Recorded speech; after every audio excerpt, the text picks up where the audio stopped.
নিষিদ্ধ ঘোষিত ছাত্রলীগের অনেক নেতাকে আমরা ইতিমধ্যে অ্যারেস্ট করেছি, তারা বন্দী আছে। তারা যদি এরকম কোনো অ্যাটেম্প নেয় অবশ্যই আমরা ব্যবস্থা নিব। বাংলাদেশের মানুষের প্রাণের বইমেলা এবারও যথাসময়ে অনুষ্ঠিত হচ্ছে। বইমেলায় প্রতি বছর ঢাকা মেট্রোপলিটন পুলিশ ব্যাপক নিরাপত্তা ব্যবস্থা গ্রহণ করে। প্রতিবারের ন্যায় এবারও আমরা নিরাপত্তা ব্যবস্থা গ্রহণ করেছি। সার্বক্ষণিক নিরাপত্তা ব্যবস্থা গ্রহণের জন্য আমার পিছনে আমরা একটা কন্ট্রোল রুম প্রতিষ্ঠা করছি।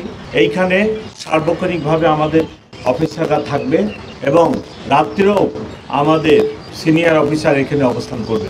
সিসিটিভি দ্বারা সমগ্র এলাকা নিরাপত্তা বেষ্টনীর মধ্যে আনা হয়েছে এবং এই কন্ট্রোল রুমের মাধ্যমে পুরো এলাকার নিরাপত্তা ব্যবস্থা তদারকি করা হবে।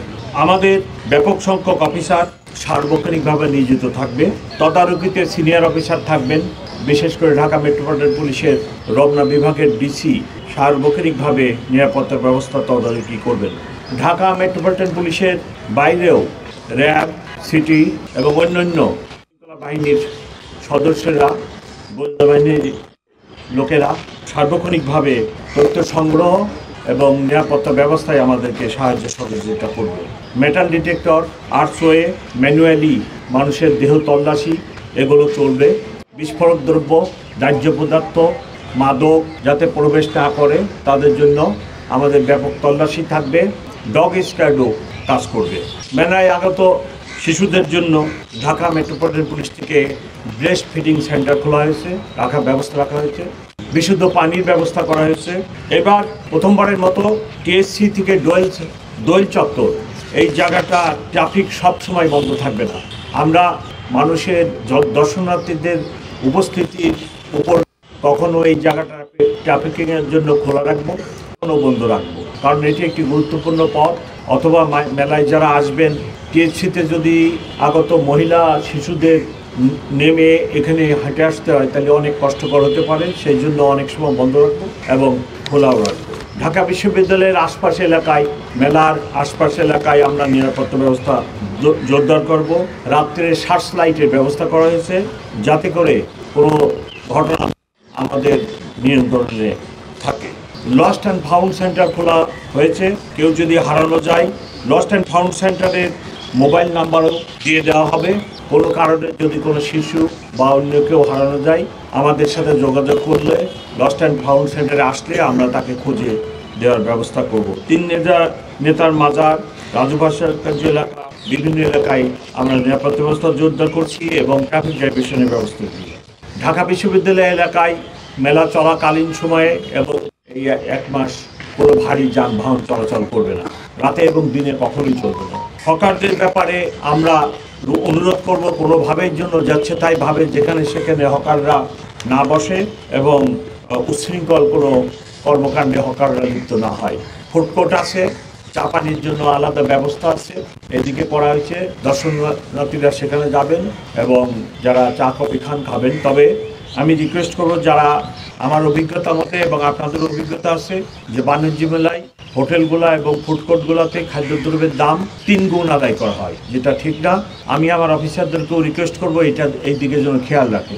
একটা জিনিসের দাম, 1 কপির দাম যদি কথার কথা 5 টাকা হয়, 7 টাকা নিতে পারে, 6 টাকা নিতে পারে। 5 টাকার জিনিস 15 টাকা নিবে মেলা উপলক্ষে, সেটা তো গ্রহণযোগ্য না। বাণিজ্য মেলায় প্রতি বছরই আমি এইটা লক্ষ্য করেছি। এর জন্য অনেক সরকারের অনেক ডিপার্টমেন্টও আছে, বাজার দর ডিপার্টমেন্ট আছে। আমি তাদেরকেও যে এইদিকে খেয়াল রাখবে। 5 টাকার জিনিস কোনোভাবেই 15 টাকা 20 টাকা দর্শনার্থীদের থেকে নিবে এবং এটা নিয়ে অনেক ঘটনাও হয়ে যায়। সেখানে ছোটো ছোটো ঘটনা হয়, তর্ক বিতর্কের সৃষ্টি হয় এবং যারা অন্য ডিপার্টমেন্ট আছে তার জন্য এদিকে খেয়াল রাখে। আপনারা জানেন এটি একটি রুটিন প্রোগ্রাম ঢাকা মেট্রোপলিটন পুলিশের জন্য। প্রতিবারের ন্যায় আমরা সেই ফলো করতেছি এবং বাড়তি কিছু বিষয় দিয়ে আছে। ট্রাফিক একটি ইম্পর্টেন্ট বিষয় পুরো ঢাকা শহরের জন্য এবং এরূপ একটি ফেস্টিভ প্রোগ্রামের জন্য ট্রাফিক আরও ইম্পর্টেন্ট। আমি আমার সহকর্মী এডিশনাল কমিশনার ট্রাফিককে এখন অনুরোধ করতেছি ট্রাফিক ব্যবস্থাপনা সম্পর্কে আপনাদেরকে একটা ধারণা না, ওটা আমরা শুধু জল কামান, আমরা আমরা আমরা জল কামান দিচ্ছি, আমরা অন্য কিছু। আমি টোটালি আমার সহকর্মীদের বলছি কোনো লাঠিচার্জ হবে, এবং I am training my people. আমি প্রতিদিন আমার অফিসারদের ট্রেন আপ করতেছি, আমার এক্সপার্ট ট্রেনার আছে, যে আমি লাঠিচার্জ করবো না। আমার দেশের লোক, আমি এই দেশের মানুষ, আমি কারোর উপর লাঠিচার্জ না। আমাদের কাছে রাজনৈতিক তথ্য নেই। আপনার প্রথম অংশ রাজনৈতিক এরকম কোনো বিষয় আমাদের কাছে নেই। আপনার প্রথম অংশ, আপনাদের কাছে আমার বিনীত অনুরোধ, আপনারা এমন কোনো সংবাদ পরিবেশন করবেন না যেটা জনমনে নিরাপত্তাহীনতার সৃষ্টি করে। সম্প্রতি একটি খবর, আমি সেই খবরের প্রতিবাদও করেছি, প্রতিবাদও প্রথম পাতাতেই ছাপা হয়েছে, যে ঢাকা শহরে এত কোনো পেট্রোল পাওয়া গেল না, এই ধরনের। এবং আমি পুলিশ কমিশনার, আমার একটা মেকানিজম আছে, আমি সেই মেকানিজমের মাধ্যমে রাত্রিরে এবং দিনে ঢাকা শহরকে নিরাপদ রাখার চেষ্টা করি। সব ক্ষেত্রে আমি সফল হই, আমি সেটা দাবি করি না। 2-2.5 কোটি লোকের শহর, এত ঘনবসতিপূর্ণ শহর পৃথিবীতে আর দ্বিতীয়টি নেই। এখানে দারিদ্রতা আছে, এখানে বেকারত্ব আছে, এখানে বস্তিতে লক্ষ লক্ষ লোক ফুটপাতে বাস করে। এরূপ একটি শহরের পুলিশ কমিশনার আমি। তো আপনাদের কাছে আমার অনুরোধ, এরূপ কোনো করবেন না যেটা জনমনে অনাকাঙ্ক্ষিত নিরাপত্তাহীনতার সৃষ্টি করে। ট্রাফিক ব্যবস্থাপনায় অন্যান্য বছরের তুলনায় যে ব্যতিক্রমগুলো আনা হয়েছে এবছর জনসাধারণের সুবিধার জন্য, সেটা হলো, স্যার বলেছেন যে টিএসসি থেকে দোয়েল চত্বর ক্রসিং, এই রোডটা মাসব্যাপী 24 ঘন্টা বন্ধ থাকবে না। এই রোডটা বন্ধ থাকবে মূলত মেলা চলাকালীন সময়ে, প্রত্যহ 2টা থেকে মেলা শেষ না হওয়া পর্যন্ত। শুক্র শনিবার 10টা থেকে শুরু হবে, মেলা শেষ না হওয়া পর্যন্ত বন্ধ থাকবে। বাকি সময়ে আমরা জনসাধারণের চলাচলের জন্য রাস্তাটি। এরপর দ্বিতীয় যে চেঞ্জ আনা হয়েছে, দোয়েল চত্বর বা ওই এলাকায় লোকজন এসে নামতো রিক্সা গাড়িতে, ওখানে কনজেশন যাতে না হয় এই জন্য দোয়েল চত্বর থেকে একটু ভিতরে 3000 মাজার গ্যাপ পর্যন্ত এনে ইউটার্ন করা হবে। আপনারা ম্যাপে দেখতে পারবেন, স্কেচ ম্যাপ দেওয়া আছে অনেক পয়েন্টে, এখানেও দেওয়া আছে। তাহলে ওখানে আর কনজেশন হবে না। প্লাস টিএসসি যে এর আশেপাশে পুরো এলাকা রিক্সা পার্কিং মুক্ত, গাড়ি পার্কিং মুক্ত এবং হকার মুক্ত রাখা হবে। আগেই বলা হয়েছে ইউনিভার্সিটি কর্তৃপক্ষ, মেলা কর্তৃপক্ষের সাথে আলোচনা করে কোনো ক্রমেই কোনো হকার ঢাকা ইউনিভার্সিটির এলাকার কোনো ফুটপাথ বা রাস্তায় বসবে না। আপনার প্রথম অংশ আমরা নজর রেখে রাখছি, যারা বের হয়েছে বা যারা এরকম সন্দিগ্ধ লোকজন আছে আমরা খেয়াল রাখবো। আর দ্বিতীয় অংশ, আমার অফিসে আমরা সমন্বয় সভা করেছিলাম, সেখানে বাংলা একাডেমির কর্মকর্তারা ছিলেন। তাদেরকে আমরা কোনো বই যেন স্টলে না আসে এবং কোনো বইয়ের ভিতরে এই উস্কানিমূলক কথা লেখা আছে, এটার জন্য ওনারা স্ক্যানিং করে ভেটিং করে স্টলে উপস্থাপন করেন। আমি আশা করি ওনারা ওনাদের দায়িত্ব সঠিকভাবে পালন করবেন। না, একটু ইনরিচ করি। আমরা এবার বাংলা একাডেমিকে সাজেশন করছি যে আগামীতে, এই বছর ওরা পারবে না, আগামীতে যে নতুন যে বইগুলো প্রকাশনা হবে তার পাণ্ডুলিপি আগেই যেন বাংলা একাডেমিকে জমা দেওয়া হয়। তারা এটা যাচাই বাছাই করবে, পড়ে দেখবে যে এমন কোনো কন্টেন্ট যেন ছাপানো না হয় যেটা আমাদের সোশ্যাল লাইফকে ডিসরাপ্ট করে, আমাদের কমিউনাল হারমোনিকে ডিসরাপ্ট করে, আমাদের দেশদ্রোহী কোনো বক্তব্য বা প্রকাশনা বা সরকারকে ডিস্টেবিলাইজ করে এইরকম কোনো ধরনের প্রকাশনা যেন মেলায় না আসে। এইটা আমরা রিকোয়েস্ট করেছি বাংলা একাডেমিকে। আশা করি আগামী বছর থেকে তারা আমাদের এটা খুব নোট নিয়েছে, আগামী বছর থেকে এটা আমরা করাইতে পারবো যে বই প্রকাশনার আগে পাণ্ডুলিপি তাদেরকে জমা দিতে হবে। তারা অনুমতি দিলেই সেটা শুধু বাংলা একাডেমিতে প্রকাশ হবে। আমরা এই ব্যাপারে সবসময় কাজ করতেছি, আপনারা প্রায় দেখবেন। এখন this is the world of media, this is the world of media. আপনার 2 মিনিটের ভিতরে, 1 মিনিটের ভিতরে এই ঢাকা শহরের খবর ব্রাজিল চলে যাচ্ছে। এমনকি যদি টাওয়ার থাকে, ব্রাজিলের আমাজন বন হয়ে যাচ্ছে।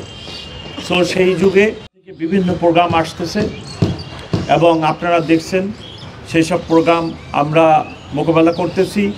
এবং প্রোগ্রাম তো দিতেই পারে, ভিডিও বার্তা মিডিয়ার জগৎ প্রোগ্রাম দিতেই পারে, এবং সেগুলো তো আমরা প্রতিদিনই মোকাবেলা করে যাচ্ছি।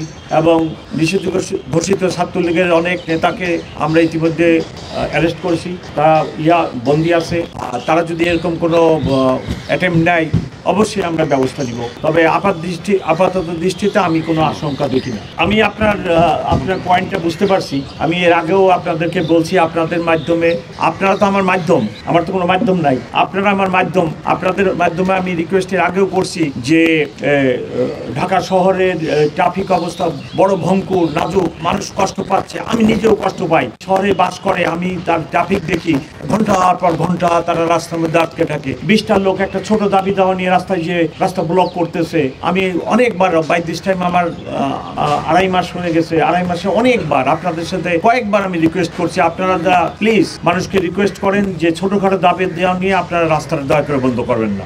আপনারা ফুটপাতে থাকেন, ফুটপাতে থেকে দাবি দেওয়া আদায় করেন, বলেন, মানববন্ধন করেন ফুটপাতে, কিন্তু আপনার খুবই দুঃখজনক ঘটনা যে কোনো একটা দাবি দেওয়ার আপনারা স্থল হয়ে গেছে রাস্তা যায় বন্ধ করে দিই। একটা লোক অ্যাম্বুলেন্সে অসুস্থ আসতে পারতেছে না, একটা বৃদ্ধ লোক যেতে পারতেছে না, একটা মহিলা যেতে পারতেছে না, উত্তরা থেকে রওনা করে মতিঝিলে পৌঁছাতে 7 ঘন্টা লেগে যাচ্ছে। হরিবল কন্ডিশন। সো আমি রিকোয়েস্ট করতেছি সবাইকে আমি রিকোয়েস্ট করি, কালকে রাত্রে 10টা-11টার সময় বাড্ডা রোডে গার্মেন্টস কর্মীরা বেতন পায় না, রাস্তা বন্ধ করে দিচ্ছে। তো আমি তো বিনীতভাবে অনুরোধ করতেছি, আমরা তো পট পরিবর্তনের পরে আমাদের পেশাগত দায়িত্ব এবং আমাদের কর্মধারা পরিবর্তন করছি। আমি ক্ষমাও চেয়ে নিচ্ছি, আমার ইন্সপেক্টর জেনারেল ক্ষমা চেয়ে নিচ্ছে যে আমার পুলিশ আপনাদেরকে মারতে চায় না, আমরাও মরতে চাই না। আমাদের বাণী এখন একটাই, আমরা কাউকে মারতে চাই না, এদেশের লোক আমরাও মরতে চাই না। আমি কোনো ব্রিটিশ পুলিশ কমিশনার না, আমার ডানে বামে আমার সহকর্মীরা কোনো ব্রিটিশ না, আমি ব্রিটেন থেকে আসি নাই,